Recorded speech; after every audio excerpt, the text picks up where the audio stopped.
Hello dear student, welcome. तभी mutual fund में हम लोग नेक्स्ट टाइप का सम सॉल्व कर रहे हैं। अब इसमें कैसे दिया, कंपनी का नाम दिया है, नंबर ऑफ शेयर दिया है, मार्केट वैल्यू भी दिया अलग अलग डेट अलग अलग कंपनी का। फिर उसके बाद लाइबिलिटी भी दिया है, इतना रिजर्व में बैलेंस बोला है। फिर उसके बाद वो कैश बोला है, करंट एसेट बोला है, आउटस्टैंडिंग यूनिट्स दिया है, एनएवी ढूंढना। ओके, तो मैंने क्या किया, तुम्हारे लिए क्वेश्चन एकदम प्यार मोहब्बत में लिख दिया अच्छे से, ताकि तुमको ईजी भी हो जाएगा पढ़ाने में और दिखेगा भी क्वेश्चन। ओके, तो सबसे पहले अपने को इन्वेस्टमेंट लिखना पड़ता है। क्या लिखना पड़ता है? इन्वेस्टमेंट। तो क्या किया, इस सब कंपनी के नाम यहाँ लिख देने को, क्या एज इट इज़, और अलग अलग कंपनी का अलग अलग इन्वेस्टमेंट है ना। तो सबसे पहले क्या करेंगे मालूम है क्या, कि ए के पास कितना, उसके पास 2.5 लाख है शेयर से, और एक शेयर कितने का है, 17 रुपया। जब इससे मल्टीप्लाई करेंगे तो अमाउंट आएगा 42,50,000। 42,50,000 ये किसका हो गया? ए का हो गया। फिर बी में कितना इसके पास है? 1 लाख, और उसका प्राइस कितना है? 25। उसका प्राइस कितना है? 25। तो मल्टीप्लाई करेंगे तो 25 लाख आ जाएगा। कितना आ जाएगा? 25 लाख। सेम सी का तुमको क्या करना है, 50,000 है, और कितना दिया है? 70 दिया, तो ये आ जाएगा 35 लाख। ओके, अब इधर से करा रहा तो बोर लगेगा, क्या करे, तुमको समझ में आ गया, पर आगे का पार्ट थोड़ा खतरनाक है, तो आपको वीडियो देखते ही रहना पड़ेगा। तब तक मैं फटफट कर लेता हूँ। वीडियो स्किप करना है तो आगे बढ़ा दो 5 सेकेंड। ओके, मल्टीप्लाई करके अमाउंट आ जाएगा ना, 32,40,000 आ जाएगा। ओके, फिर क्या है, एफ 3 लाख है, इसको इंटू क्या करेंगे, 14 करेंगे, तो ये आ जाएगा 42 लाख।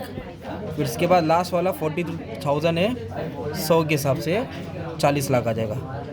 ओके, तो इसका मैं अगर टोटल ले लेता हूँ तो मुझे मिलेगा 2,43,15,000। ओके, तो मेन कैलकुलेशन का हिस्सा है।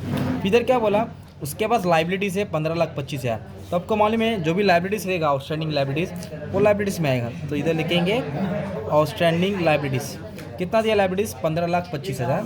ये लाइबिलिटीज़ अकेला है तो इसको मैं इसके लिए बाहर डाल दिया। 2 रहता तो दोनों को ऐड करके एडजस्ट करता था। ठीक है, अब इनके पास क्या है, ये क्या है, 23 लाख नहीं, 2,33,15,000। ये क्या है मालूम है, इनके पास रिजर्व से किधर प्रॉफिट लॉस, तो इसको हाथ नहीं लगाना है। पर 15 लाख क्या कैश है, तो कैश को कंसिडर करना है, कैश को, रिजर्व को स्किप करना है। ओके, तो कैश कितना है? 15 लाख, तो 15 लाख लिख देंगे। तो कैश कितना है? 15 लाख, तो 15 लाख डायरेक्ट बाहर ला दिया। और उनके पास क्या है, अदर एसेट भी है, तो एसेट में आ जाएगा। एसेट दिया कुछ, कितना? 25 लाख दिया, तो पूरा हिसाब करोड़ों में, ठीक है। और कुछ इन्फॉर्मेशन दिया है क्या? नहीं दिया है। अपने को इधर दिया है यूनिट्स दिया है, 1 लाख यूनिट्स आउटस्टैंडिंग है। तो अब सिंपली क्या करना है, एडिशन करना है। तो इसको ऐड कर लेंगे, ये मिलेगा, और ये लाइबिलिटीज तुम्हारा बी है। ओके, 2,43,00,000, 25 लाख, 15 लाख, तो ये हो जाएगा 2,83,15,000। ये हो जाएगा assets. And what is net asset? Assets minus liability. तो ये एसेट्स हो गया, ये लाइबिलिटीज हो गया, दोनों को माइनस कर देंगे ना, तो अपने को मिलेगा 2,67,90,000। ये हो जाएगा net asset. Now we have to find the now बोले तो नेट एसेट वैल्यू। तो what is the formula? Net asset जो ए और बी माइनस करके आया ना अपना, 2,67,90,000 को डिवाइड करेंगे नंबर ऑफ यूनिट्स। कितना आउटस्टैंडिंग यूनिट्स उनके पास? 1 लाख, तो 1 लाख यूनिट से क्या कर देंगे आप, डिवाइड कर देंगे।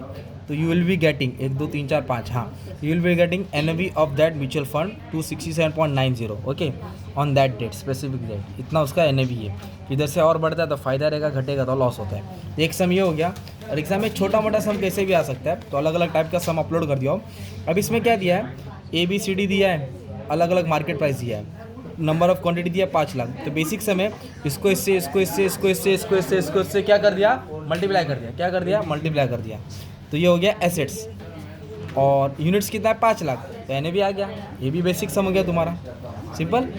और इसमें क्या दिया है, थोड़ा घुमा फिरा के दिया है, चेक है 75 लाख का। ओके, चेक है, उसने क्या किया, 15,000 चेक दिया ना 75 लाख का, जिसमें उसने क्या किया, 15,000 शेयर खरीदा।